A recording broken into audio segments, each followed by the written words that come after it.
Pernah kepikiran gak sih, di mana sebenarnya posisi kita di alam semesta yang maha luas ini? Pertanyaan ini udah coba dijawab manusia selama ribuan tahun, dan ternyata jawabannya adalah sebuah perjalanan panjang yang penuh dengan, ya bisa dibilang penurunan pangkat, dan penemuan-penemuan yang mengejutkan. Perjalanan ini mengubah cara kita memandang diri sendiri, dari yang tadinya merasa jadi pusat segalanya, sampai akhirnya sadar kita cuma setitik debu di lautan kosmik. Cerita kita ini dimulai pada malam Natal tahun 1968 dari sebuah siaran yang sangat bersejarah oleh Apollo 8. Untuk pertama kalinya dalam sejarah, manusia melihat rumah kita dari kejauhan. Sebuah bulan sabit biru yang tampak begitu rapuh menggantung di atas cakrawala bulan yang sunyi. Perspektif baru ini, melihat diri kita sendiri dari luar angkasa, jadi pembuka perjalanan kita untuk memahami betapa kecilnya, sekaligus betapa istimewanya kita ini. Oke, kita mulai dari sini ya. Jadi gini, selama ribuan tahun, manusia itu percaya diri banget kalau kita ini pusat dari segalanya. Bumi itu panggung utamanya, dan semua bintang, planet, matahari berputar mengelilingi kita. Tapi, sains pelan-pelan memulai proses yang kita sebut penurunan pangkat kosmik. Perjalanan ini secara sistematis mengusir kita dari pusat alam semesta. Awalnya, di abad kedua, model Ptolemy menempatkan bumi di tengah-tengah. Lalu di tahun 1543, Kopernikus menggeser pusatnya ke matahari. Oke, kita bukan pusat lagi, tapi setidaknya kita masih spesial. Nggak lama, sekitar tahun 1915, Harlow Shapley nunjukin kalau matahari kita pun bukan pusat galaksi. Pukulan telaknya datang di tahun 1923 saat Edwin Hubble membuktikan kalau galaksi Bima Sakti kita ini hanyalah satu dari miliaran galaksi lainnya. Intinya, setiap penemuan baru ini seolah mendorong kita semakin jauh ke pinggiran kosmik. Foto Earthrise yang ikonik itu kayaknya menangkap momen ini dengan sempurna. Kita bukan lagi pusat dari apapun. Kita cuma sebuah titik biru pucat yang melayang di kegelapan tak berujung. Ya, perjalanan menuju ketiadaan arti secara fisik telah dimulai. Penurunan pangkat ini menempatkan kita di alam semesta yang luasnya tak terbayangkan, dan yang paling aneh, alam semesta ini tampak kosong. Nah, ini memunculkan satu pertanyaan yang agak bikin merinding. Kalau alam semesta ini begitu besar, kenapa kita nggak pernah lihat tanda-tanda kehidupan lain? Nah, inti dari misteri ini dikenal sebagai paradoks Fermi. Gampangnya gini, secara logika, harusnya ada banyak banget peradaban di luar sana. Tapi kok kenyataannya kita nggak nemu bukti apa-apa. Seharusnya alam semesta ini rame, tapi yang kita dengar cuma sunyi senyap.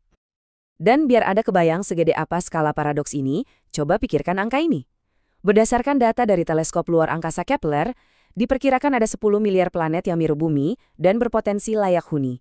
Dan itu baru di galaksi kita saja, 10 miliar dunia di mana kehidupan bisa saja berkembang. Pertanyaan yang sangat sederhana dari fisikawan Enrico Fermi ini benar-benar menohok. Dengan begitu banyak kesempatan untuk kehidupan muncul, keheningan yang kita rasakan ini jadi terasa semakin aneh dan mendesak. Jadi, di mana mereka semua? Mungkin jawabannya bukan ada di luar angkasa sana, tapi justru ada di sini, dalam sejarah kehidupan itu sendiri. Mungkin ada rintangan-rintangan super sulit yang harus dilewati kehidupan untuk bisa jadi kompleks.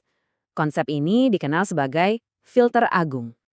Coba deh lihat angka ini. Di bumi butuh sekitar 3 miliar tahun dari tanda kehidupan pertama muncul sampai akhirnya ada hewan multiselular yang kompleks. 3 miliar tahun. Itu sebagian besar dari usia planet kita. Waktu yang super lama ini menunjukkan kalau lompatan dari kehidupan simpel ke kehidupan kompleks itu sama sekali bukan hal yang gampang. Hambatan pertama yang mungkin terjadi adalah evolusi sel eukariotik. Ini adalah sel canggih yang jadi fondasi semua hewan, termasuk kita. Dan kelihatannya kemunculan sel ini bukan sesuatu yang pasti terjadi dalam evolusi. Malah, ini lebih mirip sebuah kecelakaan total. Sebuah penggabungan yang cuma terjadi satu kali antara dua sel sederhana. Dan itu mengubah segalanya.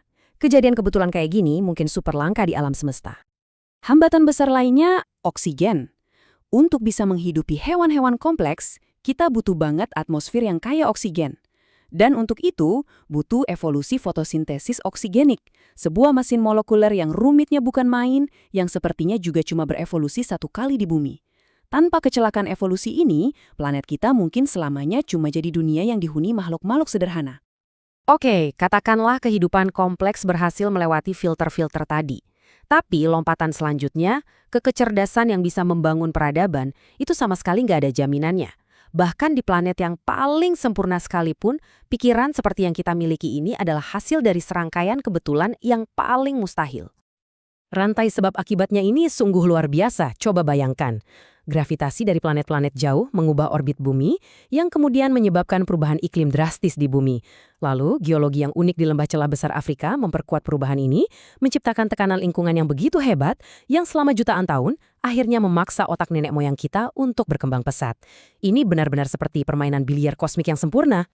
Artinya apa? Artinya, keberadaan kita ini bukanlah sesuatu yang pasti. Kecerdasan kita adalah hasil dari serangkaian kebetulan kosmik dan geologis yang saking mustahilnya sulit untuk dibayangkan. Coba ubah satu saja variabelnya, posisi Jupiter, atau geologi Afrika, dan kita mungkin tidak akan pernah ada di sini hari ini. Semua ini membawa kita pada sebuah kesimpulan yang sangat kuat. Kelangkaan kita yang luar biasa ini ternyata tidak membuat kita jadi tidak berarti, justru sebaliknya. Hal ini menciptakan sebuah makna yang baru yang jauh lebih dalam. Kita mungkin bukan pusat alam semesta, tapi kita mungkin adalah sesuatu yang jauh lebih langka. Jadi, kita hidup dalam dua realitas yang kontras. Di satu sisi, ada realitas fisik kita. Kita hanyalah setitik debu.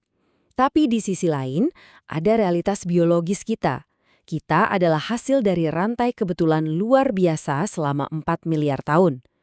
Ketiadaan arti fisik kita ternyata dilawan oleh keunikan biologis kita yang luar biasa. Coba renungkan ini. Kita adalah cara alam semesta untuk menyadari dirinya sendiri. Kita ini partikel debu yang bisa melihat ke langit dan bertanya, dari mana asalnya semua ini? Fakta bahwa pertanyaan itu bisa ada, pertanyaan tentang apapun, mungkin adalah hal yang paling menakjubkan dari semuanya. Dan itu memberi kita tanggung jawab yang sangat besar. Kita akan akhiri pembahasan ini dengan kesimpulan yang provokatif dan sejujurnya agak mengerikan dari penulis sumber kita bahwa kita sendirian. Dan kesadaran ini bukanlah sebuah kemenangan, melainkan sebuah teror. Apa artinya menjadi satu-satunya pulau kesadaran di lautan keheningan kosmik yang tak terbatas? Nah, pertanyaan itu saya serahkan pada Anda untuk direnungkan.